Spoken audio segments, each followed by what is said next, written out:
Et nous enchaînons à présent avec Marché à thème, le dernier quart d'heure thématique de Smart Bourse. Nous allons tenter de comprendre ensemble les enjeux autour des ratings ESG, notamment face à cette réglementation justement du secteur. Pour en parler, nous avons le plaisir de recevoir sur le plateau de Smart Bourse Carmine De Franco. Bonsoir Carmine De Franco. Bonsoir Nicolas.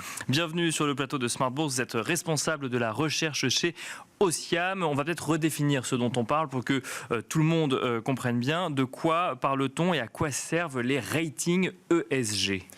Alors c'est vrai qu'aujourd'hui sur le marché on trouve une grande variété de ce qu'on appelle de rating ESG, mais fondamentalement un rating ESG c'est une simplification d'une analyse souvent très complexe, très fine, qui touche à des éléments extra-financiers dans la vie de l'entreprise. Et donc par exemple les impacts que peut avoir ces activités sur l'environnement et les impacts que l'environnement peut avoir sur l'activité de l'entreprise, le social, donc notamment par exemple les relations avec les employés, les stakeholders, et aussi la gouvernance, donc comment l'entreprise se porte et comment cette stratégie peut être exécutée, est-ce qu'il y a des problématiques de conflit d'intérêts, ce genre de choses. Donc toutes ces analyses souvent sont synthétisées dans un rating simple, facile à appréhender. D'accord. Un petit peu ce qu'on peut voir aujourd'hui par exemple dans les produits au supermarché, vous avez des ratings, des labels qui Bien disent sûr. un produit qui est bon, un produit qui est pas bon. De la même chose. Avec une note de A à F, effectivement. Sur l'immobilier, vous avez pareil sur la consommation et la performance énergétique. Et donc pour les entreprises, on voit depuis quelques années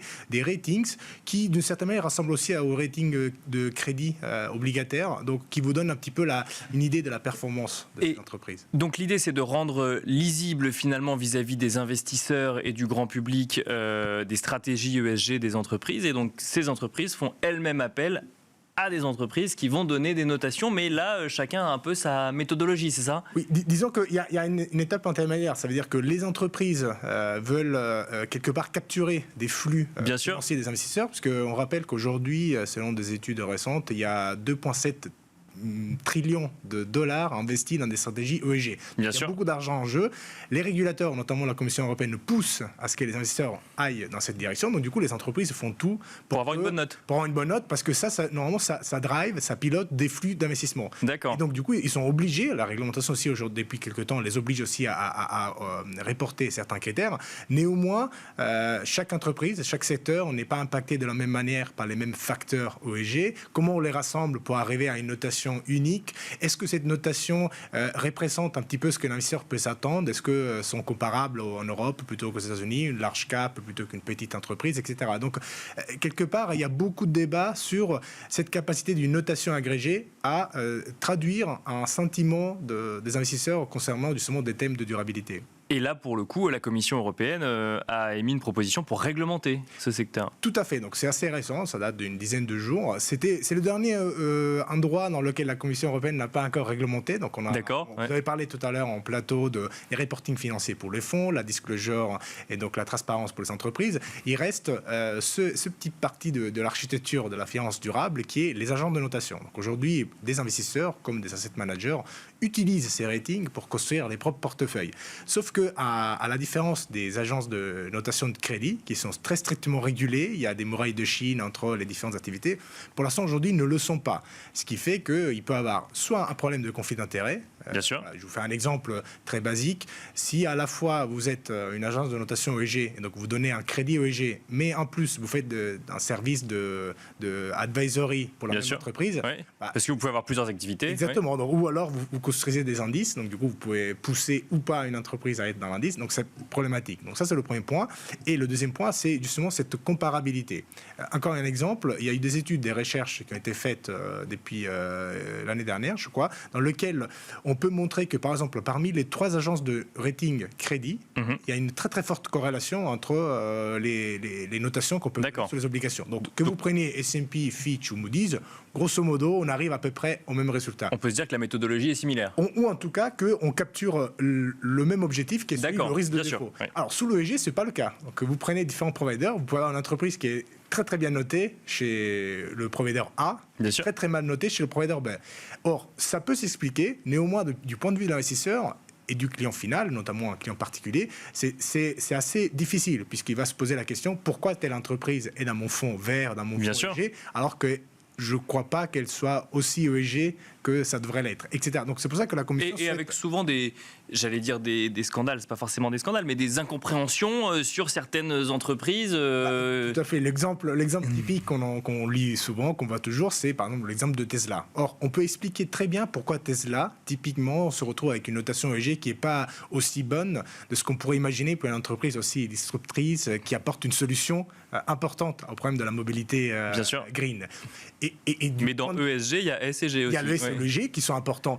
Néanmoins, c'est aussi important que l'investisseur puisse être confortable avec le fait qu'une entreprise comme Tesla, dans l'imaginaire collectif, c'est plutôt une entreprise qui apporte une solution, donc elle devrait être plutôt bien notée. Or, ce n'est pas le cas chez la plupart des providers de données. D'accord. Et donc, il y a ce misalignement entre l'attente et la réalité. Et donc, c'est pour ça que c'est important que ces méthodologies soient transparentes, claires, pour que l'investisseur puisse faire la part des choses. Qu'est-ce qu'on essaie de mesurer ? Est-ce qu'on veut mesurer une solution ou est-ce qu'on veut mesurer une qualité globale de durabilité ? On a vu ça effectivement avec des entreprises dans le tabac également, qui a à peu près effectivement la même problématique. Alors, quelles sont les propositions de la Commission européenne ?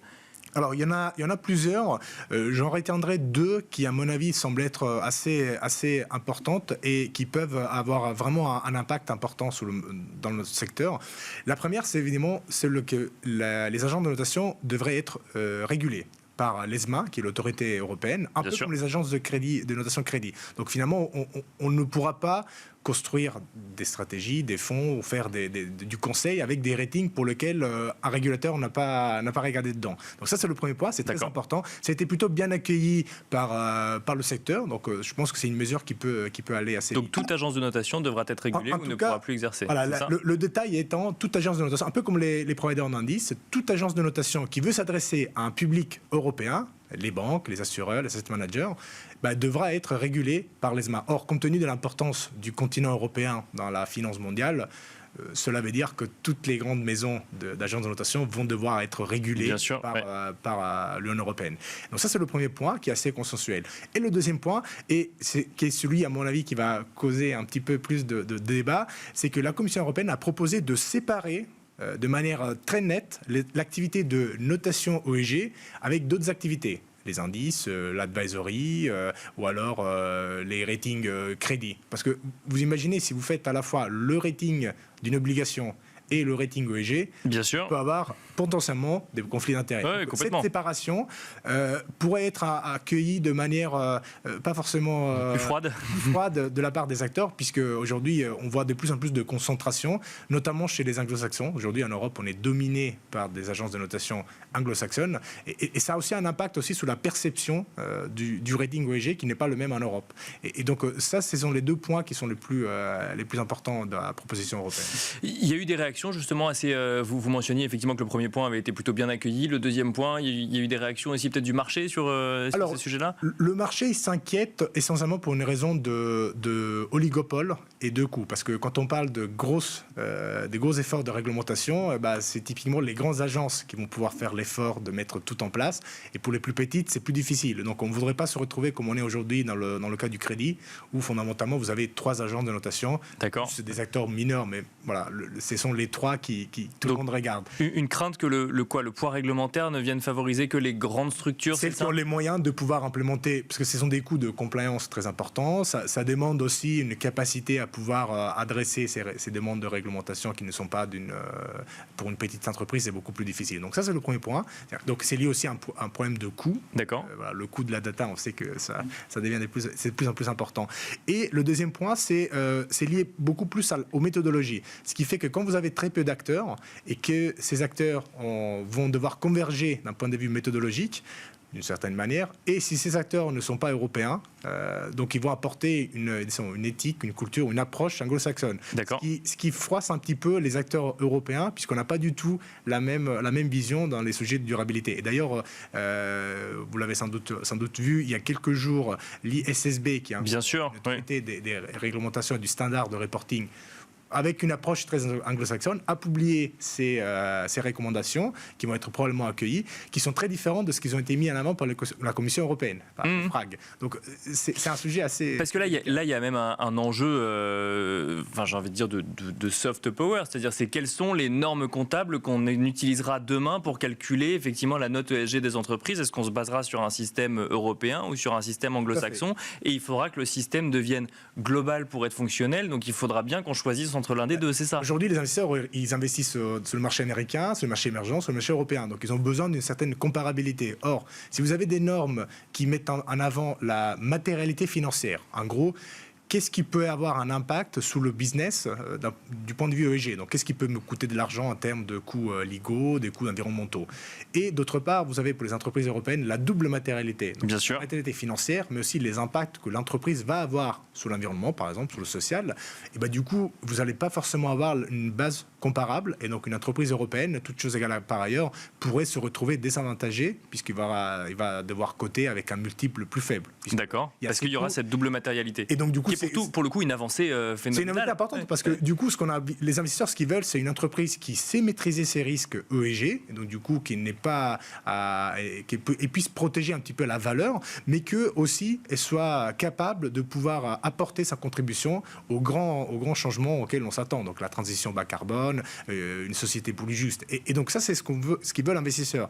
Or, si les entreprises européennes le font, mais celles, disons, américaines ne le font pas, on peut y parier que, par exemple, le multiple américain sera plus élevé que le multiple européen. Parce que la proposition récente de l'ISSB, si je caricature, dites-moi si je me trompe, n'intègre simplement le coût financier d'un risque climatique sur l'activité de l'entreprise, mais pas du tout l'impact de l'entreprise sur l'environnement. D'accord. Climatique et autres, éventuellement, ça pourra être étendu dans le temps, mais effectivement, c'est combien ça peut coûter en termes de chiffre d'affaires, en termes de réputation, ces aspects-là, mais le fait que l'entreprise, par ses propres activités, puisse avoir un impact négatif sur son environnement, sur le social, cela ne sera pas pris en compte. Et donc, en tout cas, pas à l'heure actuelle. Pas à l'heure actuelle. Et compte tenu de la situation aux États-Unis, je ne crois pas que ce soit un sujet à bref échéance. On aurait encore beaucoup de questions, mais on va s'arrêter là. Merci beaucoup, Carmine De Franco, d'être venue détailler un petit peu les enjeux en matière de rating ESG et de réglementation, donc en Europe, mais pas que, aux États-Unis ou en tout cas dans le monde anglo-saxon également. Je rappelle que vous êtes responsable de la recherche chez Osiam. Merci beaucoup.